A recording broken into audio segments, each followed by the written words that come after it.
The Lin family had always prided themselves on their careful habits. Clean kitchen counters, neatly organized pantries, and a refrigerator stocked with fresh fruits, vegetables, and leftovers. Every weekend, Mrs. Lin would carefully check expiration dates, wash vegetables, and rearrange containers so that older items were in front, newer items in the back. It was a routine that had become second nature. But one Tuesday morning, that meticulous routine was about to take a terrifying turn. Dr. May, a respected oncologist at the city hospital, had just appeared on national television, her calm demeanor hiding the urgency behind her warning. Certain foods, she said, should never, under any circumstances, be kept in the refrigerator. Doing so can increase the risk of cancer in families over time. Some items release toxins or develop carcinogenic compounds when chilled improperly. The Lin family, like millions of others, watched in stunned silence. Mrs. Lin immediately thought of the plastic container in the back of the fridge, the one labeled homemade soup, stored 2 weeks ago. Her hands shook as she moved it toward the sink. But Dr. May's warning went further than just leftovers. She mentioned processed meats, certain high-sugar prepackaged desserts, and even some types of plastic containers used to store acidic foods. The combination of chemicals in these plastics and prolonged refrigeration can create compounds that are extremely dangerous when ingested, she explained. Panic set in. Mr. Lin, a high school teacher, wondered aloud if the sandwiches he had packed for his students last week might have been affected. His teenage daughter, Mei Ling, fretted about the yogurt she had been eating every morning. Even the youngest, little Kenji, who adored cold-cut snacks from the deli, they suddenly faced a new and terrifying question. Had the refrigerator itself been a silent killer in their home? By the afternoon, the Lin kitchen was transformed into a chaotic scene. Mrs. Lin pulled everything out, item by item. Tupperware, glass containers, and even those old reusable plastic bags she had thought were safe. She wiped down shelves with a vinegar solution, discarding anything that might have posed a risk. Mr. Lin called Dr. May's office, desperate for clarification. The nurse on the line advised caution. Avoid plastic containers with numbers 3 or 7.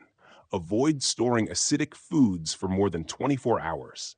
And do not leave processed meats chilled for more than 3 days. They stressed that while the risk was not immediate, the cumulative effect over years could be significant. The next few days were tense. The family survived on fresh fruit, rice, and steamed vegetables. Kenji's favorite cold-cut snack was replaced by boiled chicken, and even Mei Ling gave up her yogurt. The children's school lunches were now strictly glass containers with freshly prepared meals. The refrigerator, once a symbol of order and convenience, had become a source of anxiety. Mrs. Lin began researching online, diving into studies on food storage, carcinogens, and refrigeration. She discovered that certain plastic compounds, especially when exposed to acids or heated during microwave reheating, could leach chemicals that increase cancer risk. Processed meats could form nitrosamines when stored too long in cold conditions.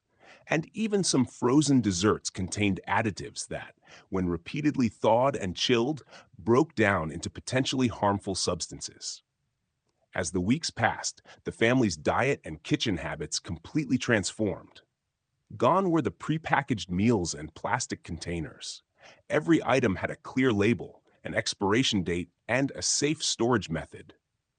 The Lin family began buying only fresh ingredients and using glass or stainless steel for storage. Cooking became ritualistic, but also therapeutic, a way to regain control in a world where everyday routines could no longer be taken for granted. While the fear of cancer lingered, the Lin family gradually adjusted. They were more vigilant than ever, but also more mindful. Each meal was a conscious act, a choice to protect their health. The refrigerator no longer represented convenience, but responsibility. And in a strange way, that responsibility became empowering. Dr. May's warning had sparked fear, but it also sparked change. The Lin family realized that knowledge, when acted upon, could protect them. They knew that not every meal stored incorrectly would cause immediate harm, but the cumulative habits mattered. By removing the dangerous items and adopting safe storage practices, they were not only protecting their health, they were protecting the future of every meal, every bite, and every family dinner to come. In the end, the Lin family learned that even the most ordinary parts of life, the fridge, the leftovers, the plastic containers, could carry hidden risks. And sometimes it takes a warning, clear and urgent, to remind us that safety and health are not automatic. They are the result of deliberate, careful action every single day.